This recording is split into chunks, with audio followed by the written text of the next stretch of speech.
Olá pessoal, uma boa noite a todos. Sejam bem-vindos ao canal Sistema de Ensino Monte Carlo. Esse canal que é feito para você, estudante, para te auxiliar, nas suas atividades escolares, nas suas pesquisas. Você que está se preparando para a prova, para o concurso público, para o vestibular. Sejam todos muito bem-vindos. Hoje trago aqui mais uma aula para o nosso módulo de Sociologia. Onde nós vamos falar sobre uma possível alternativa para o capitalismo, ou aquilo que foi pensado como alternativa e que a história mostrou que ela não era uma alternativa tão assertiva, pelo menos para alguns países que abandonaram, esse modelo alternativo, mas que na atualidade ele ainda opera em alguns países, mesmo que não na sua totalidade.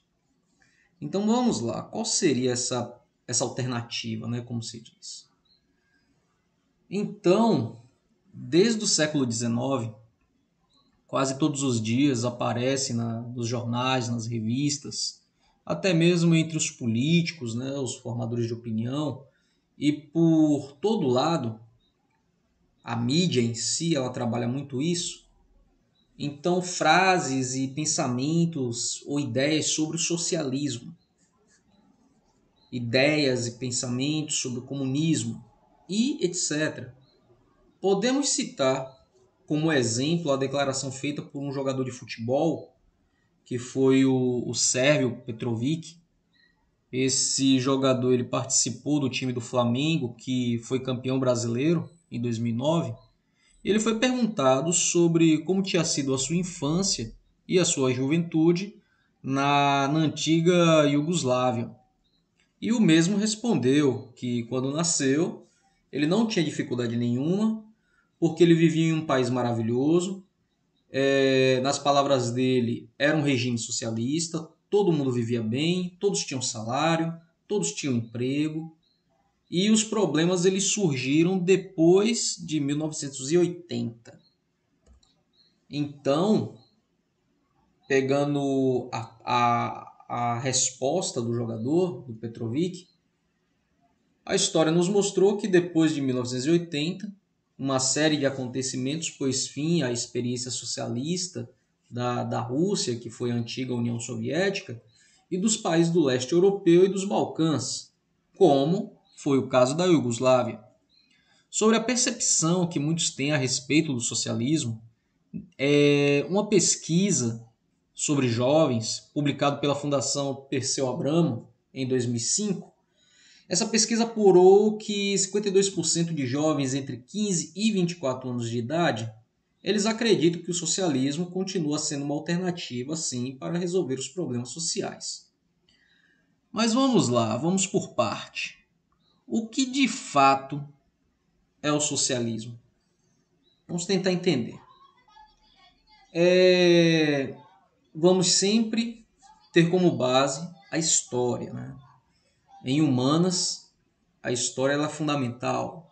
Ela explica muito da nossa atualidade, porque as coisas são da forma que são, apontando assim, historicamente falando, os erros do passado, para que eles não sejam repetidos no futuro. Então vamos lá. A situação dos trabalhadores no início do desenvolvimento capitalista na Europa, a situação desses trabalhadores era a pior possível. Nessa situação surgiram contestações à ordem vigente, crítica ao capitalismo e proposta de nova organização da sociedade. Não existiam somente as ideias dominantes do liberalismo e do capitalismo reinante, por isso esses embates, esses debates, esses questionamentos e essas possibilidades. Na década de 1830 apareceram pensadores ingleses e franceses que eram chamados de socialistas, onde eles acreditavam que a economia não deveria beneficiar apenas alguns indivíduos esses a gente pode citar, quem são, que é a própria burguesia, que estava se formando nesse momento, mas o capitalismo ele deveria melhorar a vida de toda a sociedade como um todo. Em vez da competição de mercado, era proposta a cooperação. Os socialistas pensavam que as mudanças podiam ser planejadas e que se deveria arquitetar uma nova sociedade. Essa sociedade que ela seria mais justa, mais harmônica, mais racional. E os primeiros idealistas desse projeto social foram Robert Owen e o Charles Fourier.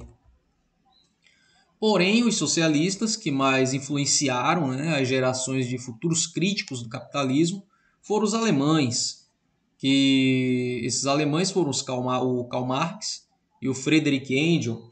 Eles eram amigos, eles eram contemporâneos, tinham algumas divergências, mas eles compartilhavam de muitas ideias, e eles foram os fundadores do socialismo científico, hoje chamado de marxismo. Suas ideias partiram de duas perguntas-chave. A primeira, por que existem os problemas sociais? E a segunda, de que modo é possível superá-los. Então, eles tinham a problemática e estavam atrás da solução dessa problemática.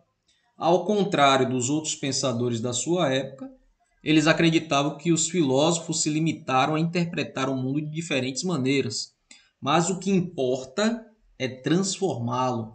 Transformá-lo socialmente, transformá-lo politicamente, transformá-lo economicamente. Tinha que se ter uma mudança, tinha que se ter uma transformação. Marx e Engels achavam que somente o estudo científico da sociedade poderia responder a essas questões. Segundo eles, Owen e Fourier eram socialistas utópicos, porque eles acreditavam que o mundo poderia mudar pela boa e simples vontade da burguesia, pelo exemplo de que pequenas comunidades ou pelas pessoas entusiasmadas pelos livros que descreviam uma bela sociedade futura, às margens do capitalismo. Marx e Engels ridicularizaram essas esperanças. Para eles havia uma única força social capaz de transformar, né, já que eles propunham mudanças, já que eles buscavam por mudanças, então a única força capaz de transformar o mundo social, político e econômico era o próprio trabalhador, era o próprio proletariado. De fato, o socialismo utópico esperava, por exemplo, que alguns empresários doassem dinheiro para construir uma comunidade livre da exploração e da opressão de uma classe sobre a outra. Entretanto, tais pensadores contribuíram muito com suas ideias para despertar a consciência crítica a respeito do mundo capitalismo que estava a se formar. Por isso que essa ideia é um tanto utópica. Esperar que os donos e os formadores de opinião do sistema econômico iriam simplesmente fazer doações para a construção de uma sociedade que fosse colocar fim à sociedade que eles criaram. Para os fundadores do marxismo, o proletariado por conta própria tinha a força para construir uma nova sociedade. Em 1848, declararam que a emancipação da classe trabalhadora é obra da própria classe trabalhadora. A partir daí, ocorre uma inversão de valores. Durante séculos, houve indivíduos preocupados com a pobreza e a opressão, que sempre olharam os trabalhadores como infelizes, que precisavam de alguém para protegê-los. Porém, Marx tinha a certeza de que os únicos que podiam fazer algo pelos trabalhadores eram os próprios trabalhadores. Na sua obra mais famosa, que foi o Capitalismo, é um livro dele, né? Esse livro, datado de 1867, demonstrou com dados econômicos que o capitalismo era um sistema injusto e irracional. Injusto porque só havia um meio de a burguesia lucrar, que era explorando a força de trabalho do proletariado. Ou seja, não existiam bons ou maus patrões. O que existia é o próprio sistema capitalista, onde os patrões eles são obrigados a explorar os seus empregados. Caso contrário, não teriam lucro e iriam à falência. Portanto, a exploração é inevitável. A única forma de acabar com a exploração seria eliminar o próprio sistema capitalista. Como se pode perceber, a partir do que foi dito, a burguesia e o proletariado eles são as classes sociais fundamentais do capitalismo e as duas são totalmente antagônicas.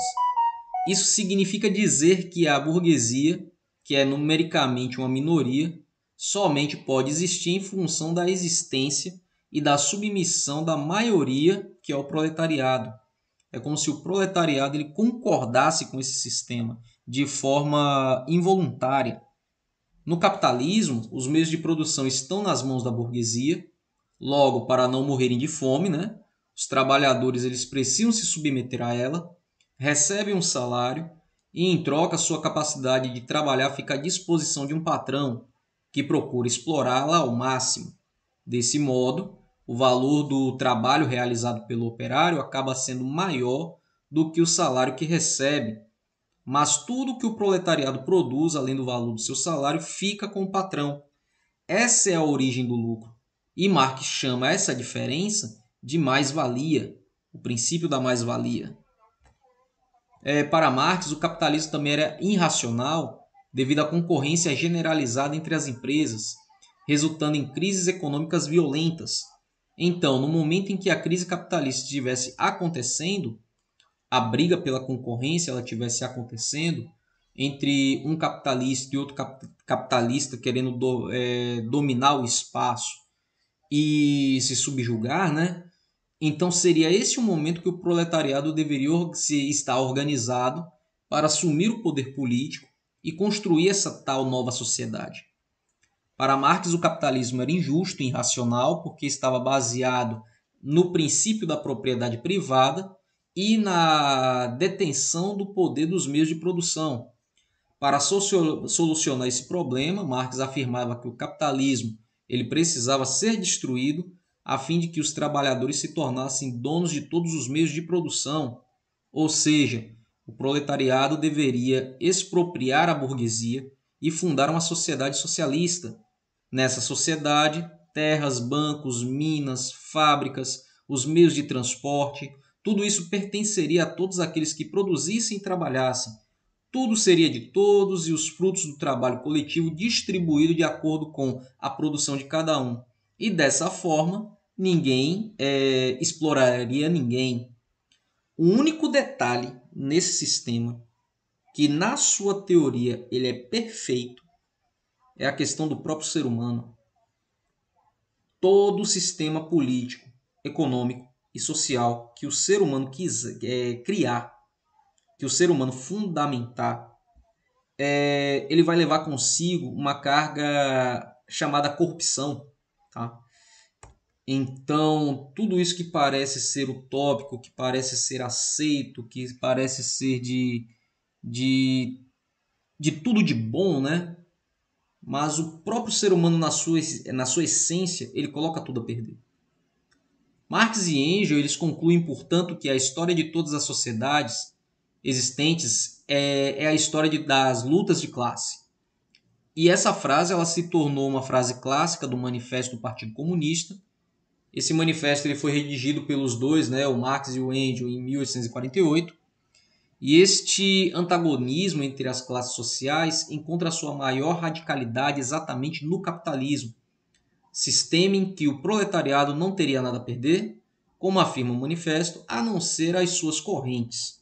Correntes a gente pode falar daquelas amarras de ferro que prendiam os escravos. Baseado nessas análises, a partir da segunda metade do século XIX, surgiram vários movimentos de trabalhadores que lutaram contra o sistema capitalista e promoveram uma série de revoltas, insurreições e revoluções. E nós ainda vamos voltar nesse assunto, tá? Até chegar no momento em que vai ocorrer na história da humanidade isso que Marx estava prevendo, que era o colapso do capitalismo, que foi a Primeira e a Segunda Guerra Mundial e a quebra da Bolsa de Nova York. A gente ainda vai voltar nesse assunto aqui nas matérias de Sociologia e, com certeza, no nosso módulo de História. Mas por hoje é só. Espero que tenha sido uma aula rica e instrutiva para todos vocês. Considerem se tornar inscrito do canal Sistema de Ensino Monte Carlos. Sistema de Ensino Monte Carlo. Dúvidas, sugestões, comentários, estamos aqui para te ajudar. Fiquem todos bem e até uma próxima.